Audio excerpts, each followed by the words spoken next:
سیدنا فاروق اعظم رضی اللہ تعالیٰ عنہ کے خاندانی پس منظر کے حوالے سے اور بالخصوص قبل از اسلام جو آپ کی حیات طیبہ ہے اس کے حوالے سے ہمارے ناظرین کو کچھ آگاہ فرمائیے۔ جزاکم اللہ۔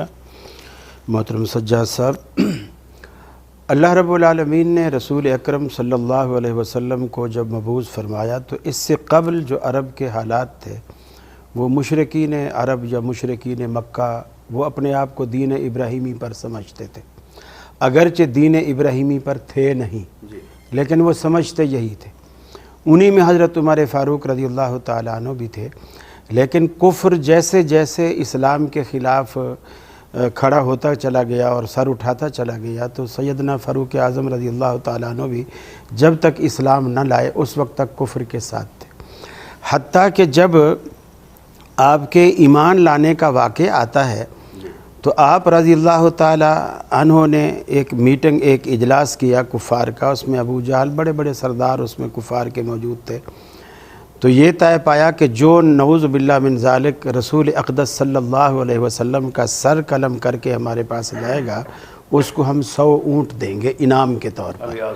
جی اب آپ دیکھیے سیدنا فاروق اعظم رضی اللہ تعالیٰ عنہ کی کفر میں بھی بہادری کا یہ عالم تھا، انہوں نے کہا یہ کام میں کروں گا، اور ادھر رسول اکرم صلی اللہ علیہ وسلم بیت اللہ کے خلاف کو پکڑ کے دعا کر رہے ہیں الہ العالمین۔ کفر میں 2 عمر ہیں، ایک عمر بن خطاب ہے، ایک عمرو بن ہشام ہے جسے ہم ابو جہل کے نام سے یاد کرتے ہیں، اور دونوں بڑے جری ہیں اور ان کی وجہ سے کفر کو بڑی قوت ملی ہوئی ہے۔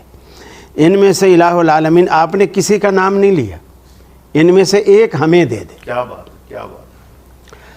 اب اللہ رب العالمین قرآن پاک میں کہتا ہے کہ ان اللہ لا یغیر ما بقوم حتی یغیروا ما بانفسہم، آپ نے اپنی دعا کو عام رکھا تھا، خواہش کو کہ 2 میں سے کوئی ایک دے۔ اللہ رب العالمین نے عمر بن خطاب کا انتخاب کیا، وہ اس لیے کہ عمر بن خطاب رضی اللہ تعالیٰ عنہ کے دل میں وہ ایمانی جوہر جاگنے لگا جب یہ غصے میں تلوار لیے اپنے گھوڑے پر سوار نبی رحمت صلی اللہ علیہ وسلم کی طرف بڑھ رہے ہیں۔ راستے میں کسی نے آپ کے تیور دیکھے تو پوچھا عمر کیا بات ہے، کدھر جا رہے ہو؟ بولے بس میں اب نعوذ باللہ من ذالک اسلام کی جڑ ہی کاٹنے جا رہا ہوں۔ انہوں نے کہا پہلے اپنے گھر کو تو دیکھو، اللہ اکبر، تمہاری بہن اور بہنوئی مسلمان ہو چکے ہیں، تو تیش تو تھا ہی، تو وہ واپس سیدھا گھر چلے گئے، اور گھر گئے تو واقعی باہر سے ان کو آواز آئی قرآن مجید کے پڑھنے کی، اگرچہ انہوں نے دروازہ بجایا تو انہوں نے قرآن مجید کے اس نسخے کو جتنا ان کے پاس تھا اس کو چھپا دیا، اور یہ گئے تو کیا پڑھ رہے تھے یہ، وہ تو مارنے پیٹنے لگے بہنوئی کو بھی بہن کو بھی۔ تو بہن نے کہا اے عمر اگر تو خطاب کا بیٹا ہے اور ضد کا پکا ہے تو میں بھی اسی خطاب کی بیٹا۔ کیا بات ہے، کیا بات ہے۔ جس طرح تو کفر نہیں چھوڑ سکتا میں ایمان کیسے چھوڑ دوں؟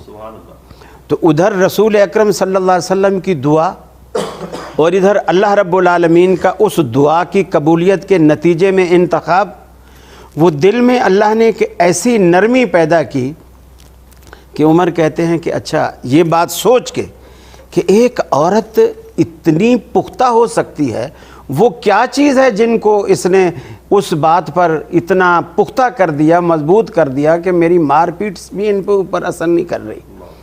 چنانچہ یہ کہنے لگے کہ مجھے وہیں لے چلو جہاں سے تم سیکھ کر آتے ہو۔ اب یہ دیکھیے رسول اللہ صلی اللہ علیہ وسلم کے وہاں سیکورٹی کا جو انتظام ہے حضرت دار ارقم رضی اللہ تعالیٰ عنہ کے گھر میں، دروازے کے جیسے لکڑی کے پھٹے ہوتے ہیں، ان میں جو جھریاں ہوتی ہیں، تو جب باہر دستک ہوئی کہا کون؟ تو انہوں نے کہا عمر بن خطاب۔ تو لوگوں نے جو دروازے کی جھریاں ہیں اس میں سے دیکھا، یعنی آنن فانن دروازہ نہیں کھولا، جھریوں میں سے دیکھا کہ آیا آپ کے ساتھ کون ہے اور کس ارادے سے آیا ہے۔ جب دیکھا کہ اکیلا ہے اور اس کے ساتھ وہ مسلمان ہیں بہن بھائی وغیرہ بہنوئی وغیرہ، تو ایک ہاتھ تلوار میں، تو حضرت ابن عباس رضی اللہ تعالیٰ عنہ نے کہا دروازہ کھولو، اگر اچھی نیت سے آیا ہے تو ہم سینے سے لگائیں گے، اور اگر بری نیت سے آیا ہے تو اسی کی تلوار سے اس کا سر قلم کریں گے۔ اب یہ صحابہ کرام کی جرأت اور بہادری بھی ہے۔ چنانچہ جب حضرت عمر داخل ہوئے اور ایمان کا اعلان کیا تو صحابہ کرام نے نعرہ تکبیر بلند کیا اور نبی رحمت صلی اللہ علیہ وسلم نے سینے سے لگایا، اور اس سے یہ بھی نتیجہ نکلتا ہے کہ اللہ کے رسول صلی اللہ علیہ وسلم اللہ سے مان میں جو مانگتے تھے اللہ رب العالمین وہ آپ کو عطا کرتا ہے۔ بات ہے، کیا بات ہے، سبحان اللہ۔ تو ناظرین، ہم نے سنا کہ آپ کو مراد رسول کیوں کہا جاتا ہے، کہ نبی کریم صلی اللہ علیہ وسلم نے خود اللہ سے دعا کر کے آپ کو طلب کیا ہے، اور بڑے خوبصورت انداز میں قاری خلیل الرحمن جاوید صاحب نے ہمیں ابتدائی حالات سے آگاہ کیا۔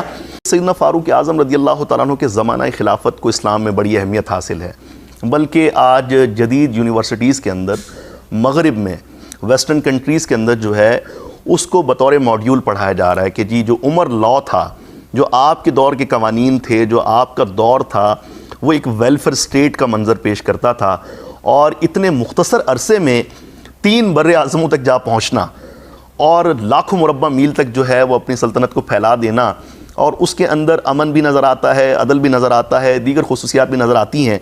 تو یہ سب کچھ کیسے ممکن ہوا، اس دور کے حوالے سے بالخصوص ہمارے ناظرین کو کچھ آپ ارشاد فرمائیے۔ جزاکم اللہ۔ پہلی بات یہ ہے کہ رسول اقدس صلی اللہ علیہ وسلم نے اپنے فرامین میں حضرت عمر کی ذہانت کے حوالے سے، آپ کے تدبر کے حوالے سے، آپ کے ایمانی قوت کے حوالے سے جو باتیں صحابہ کرام کو بتائیں، اگر وہ تھوڑی سی ذہن میں موجود ہوں تو پھر بات سمجھنا آسان ہے۔ پہلی بات، آپ صلی اللہ علیہ وسلم نے ایک موقع پر فجر کی نماز کے بعد صحابہ کرام کی طرف رخ کر کے بیٹھے، اور کبھی تو آپ صحابہ سے ان کے خواب سنا کرتے تھے، پھر تعبیر دیتے تھے، اور کبھی آپ اپنا خواب بیان فرماتے اور اس کی تعبیر دیتے۔ تو اس دن آپ نے اپنا خواب بیان فرمایا کہ رات میں نے خواب دیکھا ہے کہ کچھ لوگوں نے سینے تک، اپنی چھاتی تک کرتے پہنے ہوئے، کچھ لوگوں نے ناف تک، کچھ نے گھٹنے تک، اور عمر کو میں نے دیکھا ہے کہ اس کا کرتا زمین پہ گھسٹتا جا رہا ہے۔ صحابہ نے عرض کی، یا رسول اللہ صلی اللہ علیہ وسلم آپ اس کی کیا تعبیر فرماتے ہیں؟ آپ نے ارشاد فرمایا یہ دین ہے، یعنی دین نے عمر کو پورا ڈھانپ رکھا ہے، اللہ اکبر، اللہ کہ اکبر، پورے کا پورا، جیسے قرآن کہتا ہے نا ادخلوا فی السلم کافہ، کہ اسلام میں پورے کے پورے داخل ہو جائیں، نہ ہاتھ باہر ہے، نہ چہرہ باہر ہے، نہ قدم باہر ہے، سب کچھ اس کے اندر ہے۔ دوسری بات، آپ صلی اللہ علیہ وسلم نے فرمایا میں نے خواب دیکھا کہ مجھے دودھ کا پیالہ پیش کیا گیا، یہ بخاری کی روایت ہے، میں نے اس کو خوب سیر ہو کر پیا، جب مجھ سے بچ گیا میں نے عمر کو دے دیا۔ صحابہ نے عرض کی، یا رسول اللہ آپ اس کی کیا تعبیر فرماتے ہیں؟ آپ نے فرمایا اس کی تعبیر علم ہے، اللہ نے مجھے علم عطا کیا، پھر اللہ رب العالمین نے اس میں سے بچا ہوا میرے بعد عمر فاروق کو عطا کیا۔ تیسری بات، رسول اقدس صلی اللہ علیہ وسلم نے فرمائی لو کان بعدی نبی لکان عمر، میرے بعد اگر کوئی دنیا میں اللہ نے نبوت کے دروازے کھولے ہوتے، میرے بعد کھلے رہتے وہ دروازے، تو عمر ضرور اسی دروازے سے داخل ہوتا۔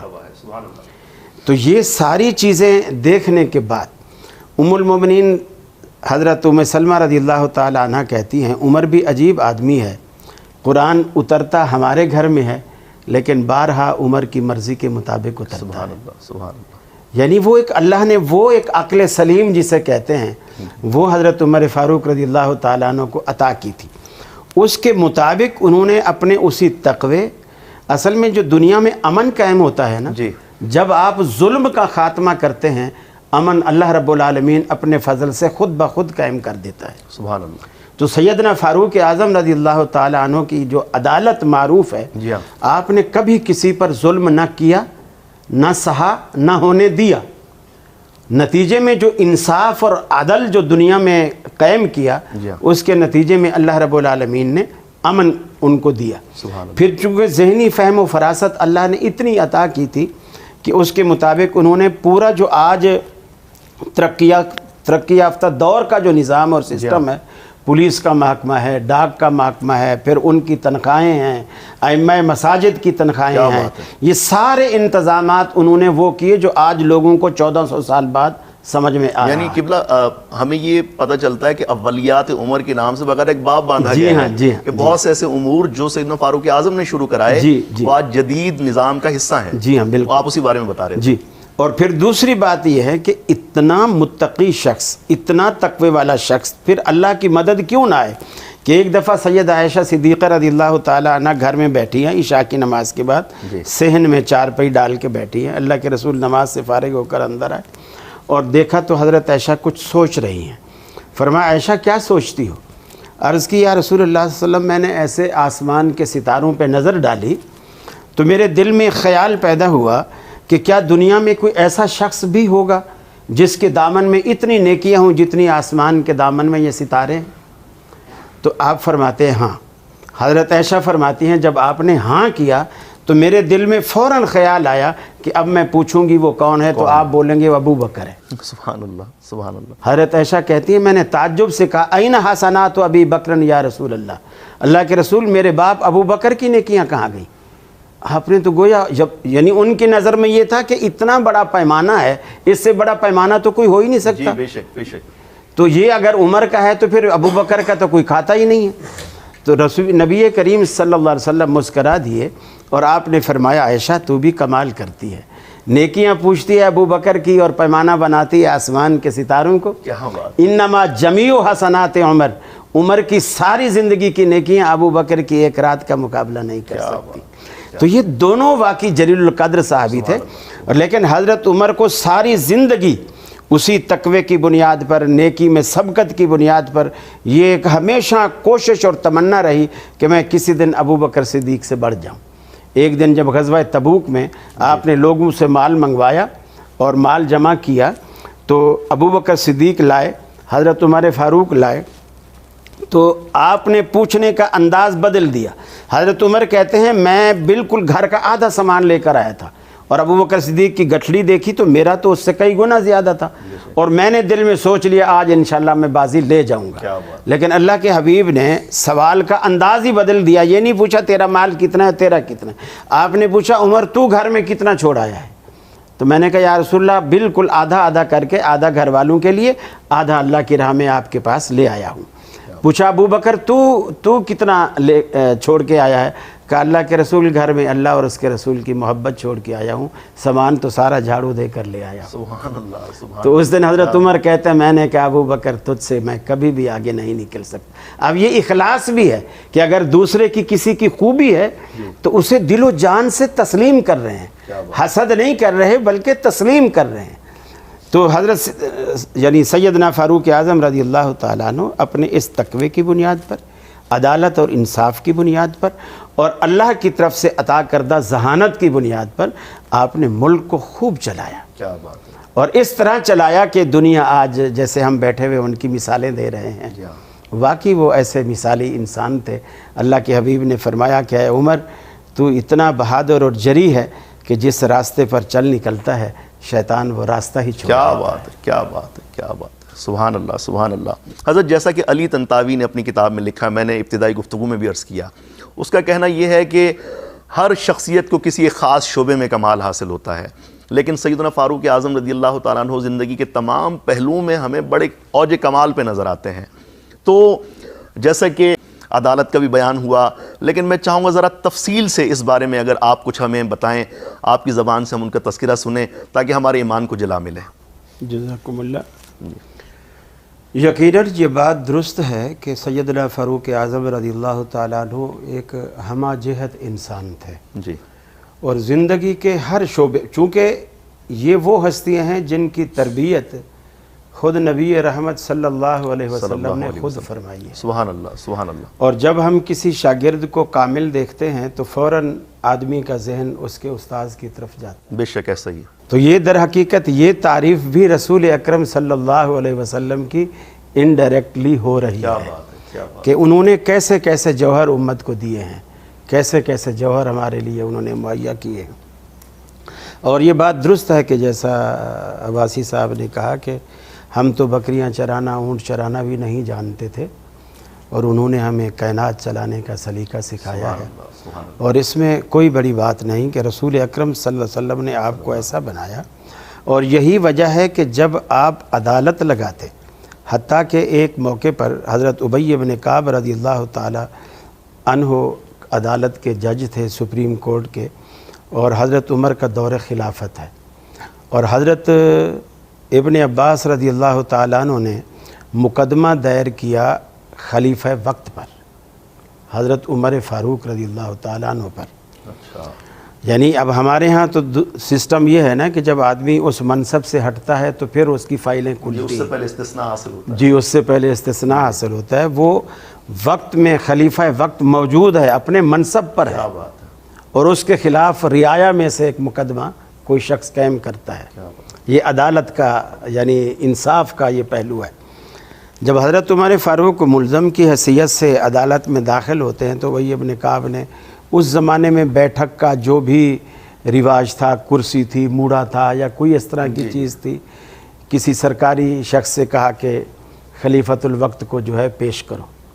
سیدنا فاروق اعظم رضی اللہ تعالیٰ عنہ فرمانے لگے، اے ابی، مجھے تجھ سے یہ توقع نہیں تھی، یہ پہلی ناانصافی ہے جو اس مقدمے میں تو نے کی ہے۔ اللہ اکبر۔ میں اس وقت عدالت میں خلیفے کی حیثیت سے نہیں، میں تو جس طرح وہ ایک ملزم ہے اسی طرح میں ہوں، تو میرے ساتھ یہ استثنائی سلوک کیوں کیا جا رہا ہے؟ یہ پہلی ناانصافی ہے جو تو نے اس مقدمے میں کی۔ اب وہ مقدمہ کیا ہے؟ حضرت ابن عباس نے مقدمہ یہ دائر کیا کہ مسجد نبوی کے آس پاس گھر تھے، اس میں سے ایک گھر ان کا بھی تھا حضرت عباس کا، جو بعد میں حضرت عبداللہ بن عباس کے پاس آیا۔ اس کا جو پرنالہ لگا ہوا تھا چھت کا، وہ مسجد نبوی کے صحن میں گرتا تھا۔ صحیح، اب جب بارش آتی ہے تو ایک تو ویسے بھی صحن میں بارش ہو رہی ہے، بالکل ایسا۔ پھر اس کے گھر کا پرنالہ بھی مسجد نبوی میں لگا ہوا ہے، اور وہ بارش بھی مسجد نبوی میں آ رہی ہے۔ اور اسی اسنا میں حضرت عمر فاروق مسجد میں داخل ہوئے اور دیکھا کہ پرنالہ مسجد میں گر رہا ہے، پانی اس کا صحن میں، اور فرش کچے تھے، کیچڑ بن جاتا ہے۔ سیدنا فاروق اعظم نے کہا کہ یہ کس کا گھر ہے اور یہ پرنالہ کس نے لگایا؟ انہوں نے کہا یہ تو حضرت عباس کا گھر ہے، انہوں نے پرنالہ لگایا ہوا ہے۔ کہا کہ اکھاڑ دو اس پرنالے کو اور اس طرف لگاؤ، یعنی ان کے گھر کے اپنے صحن کی طرف لگاؤ، یہاں سے اکھاڑ دو۔ صحیح، اکھاڑ دیا گیا خلیفۃ الوقت کا۔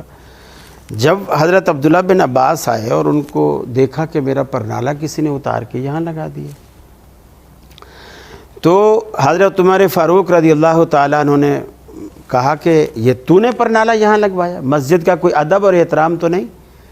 انہوں نے کہا باتیں بعد میں، پہلے مجھ سے اس کی وجہ پوچھ لے کہ جب ہم نے مکان بنایا تھا تب رسول اکرم صلی اللہ علیہ وسلم سے ہم نے پوچھا تھا کہ پرنالہ کہاں لگائیں؟ نبی کریم صلی اللہ علیہ وسلم نے اپنے دست مبارک سے پرنالہ یہاں لگایا تھا۔ کیا بات ہے، کیا بات ہے، سبحان اللہ۔ سیدنا فاروق اعظم رونے لگے اور کہنے لگے، عبداللہ میرے کندھوں پہ کھڑا ہو اور اس پرنالے کو وہیں لگا دے جہاں پہ رسول اللہ صلی اللہ علیہ وسلم نے لگایا تھا۔ سبحان اللہ، سبحان اللہ۔ انصاف بھی ہے اور نبی مکرم صلی اللہ علیہ وسلم کے عمل کی محبت اور پاسداری بھی ہے، سبحان اللہ۔ دونوں چیزیں اس کے اندر موجود ہیں کہ سنت کو کیسے پیار کرنا ہے۔ ایک کام اگرچہ میری طبیعت اور مزاج کے خلاف ہے، بظاہر مجھے لگ رہا ہے کہ یہ اللہ کے گھر کی بھی حرمتی ہو رہی ہے، لیکن یہ کام چونکہ اللہ کا نبی کر کے گیا ہے، لہٰذا اس کو اسی طرح ہونا چاہیے جس طرح اللہ کا حبیب کر کے گیا ہے۔ یہ نبی کریم صلی اللہ علیہ وسلم سے محبت کا ثبوت بھی ہے۔ پھر نبی کریم صلی اللہ علیہ وسلم کی سنت سے پیار کا یہ عالم تھا کہ آپ جب بیت اللہ کا طواف کرتے ہیں اور حجر اسود کے پاس بوسہ لینے کے ٹائم آتے ہیں، جھکنے لگتے ہیں، رک جاتے ہیں، پھر سیدھے ہو جاتے ہیں، پھر کہتے ہیں کہ انکا حجر، تو ایک پتھر ہے، لا تنفع ولا تضر، نہ تو نفع دے سکتا ہے اور نہ تو نقصان دے سکتا ہے۔ آج عمر تجھے اس لیے بوسہ دے رہا ہے، اللہ کی قسم اگر میں نے اپنے حبیب محمد رسول اللہ صلی اللہ علیہ وسلم کو نہ دیکھا ہوتا کہ وہ تجھے بوسہ دیتے ہیں، میں تجھے کبھی بوسہ نہ دیتا۔ کیا بات، یعنی تیرے دل میں کبھی یہ بات آئے کہ عمر کے دل میں تیری کوئی قدر و قیمت ہے، عمر کے دل میں نبی کریم صلی اللہ علیہ وسلم کے بوسے کی قدر و قیمت ہے، چونکہ اس ہستی نے تجھے بوسہ دیا ہے، اس لیے وہ عمر کا فرض بن گیا ہے کہ تجھے بوسہ دے، چاہے تیری کوئی قیمت ہے یا نہیں۔ سبحان اللہ، سبحان اللہ۔